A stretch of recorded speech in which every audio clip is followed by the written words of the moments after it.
This is my aunt, aka Aoka, and I was coming at you guys today because a few days ago I was really in a blah type of mood, and so many of you offered so many encouraging words and thoughts, and I really appreciate that. And so, as a thank you, I offered to do a video to answer any questions that you may have about us, Love Oneness. And the majority of the people who responded to that post wanted to know how we deal with, I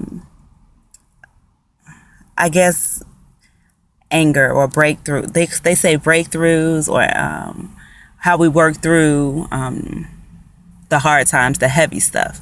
And so I plan on answering all of the topics that anybody has asked us to work on, but I wanted to address that one first since that was the majority.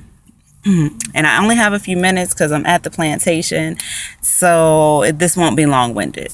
One of the first things I wanted to say about the heavy stuff is that I think that one of the things that we need to address and need to understand about being in a relationship with anybody, not just our spouses, is that we're never going to get along 100% of the time. And that's because nobody is 100% like you.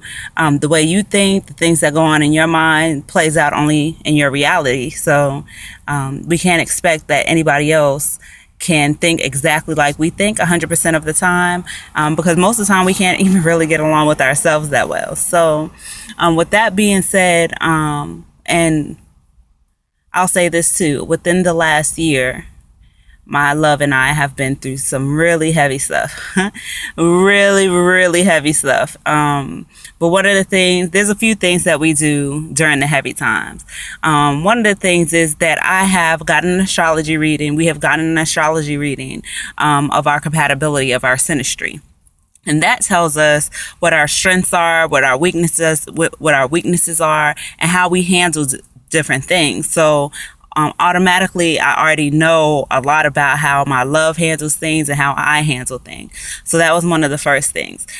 Because I know that, I also know that whereas I'm one of those people that have to get what's on my mind off of my mind as soon as it, when it's really bothering me, he's one of those people where he needs to absorb what is being said or absorb what is being done before he makes any decision or comment or response about it.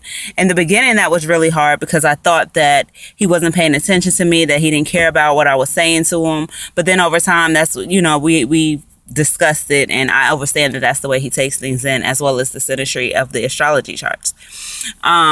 So now one of the things is that one thing that I really want to make a point of saying is that it's very important that when you're speaking about something that you do not agree on, that you stick to the topic at hand, and that you do not go off on other things that have nothing to do with the topic, nor do you degrade, disrespect each other because of the difference of opinion.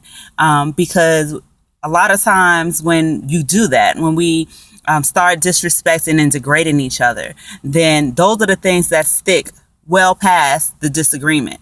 And those are the things that are harder to get.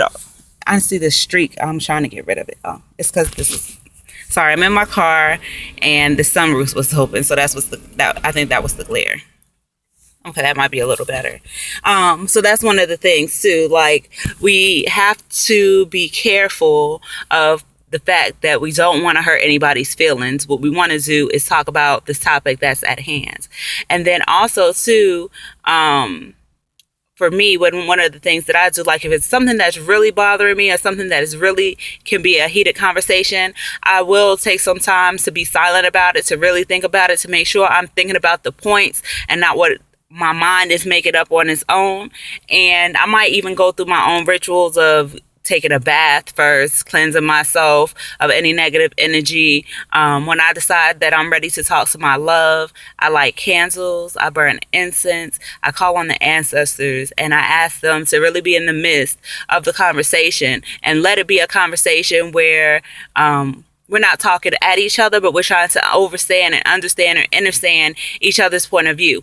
Because a lot of times, especially when the discussion is heated, it becomes a yelling match. And the problem with yelling matches is that everybody's more concerned in making their point, and nobody's concerned about trying to understand what's really going on. So one of the things that I would suggest doing is really trying to keep the conversation, and I can honestly say for myself, it can be hard at times, but controlling your voice.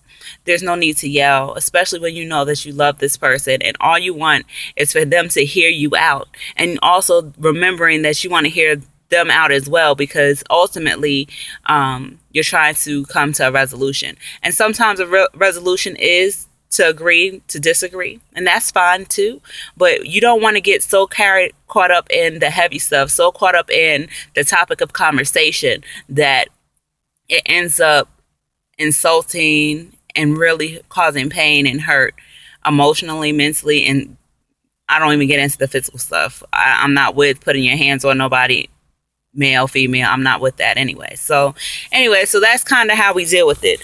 Sometimes silence is the best thing to do, because it gives you the time to really think about what you want to say and what the issue is, versus you being in your emotion, you being in your feelings.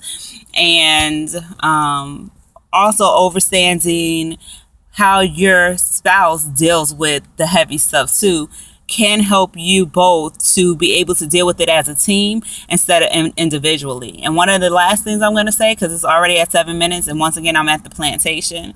I gotta go. But one of the things is to remember that you love each other, that you see that that you see the divinity in each other, and that you're addressing that divinity when we're having these heavy moments in time. Because at the end of the day, when we get through the hard times, we want to be able to say, well, we got through it, and we got through it as a team. So that's my little 2 cents.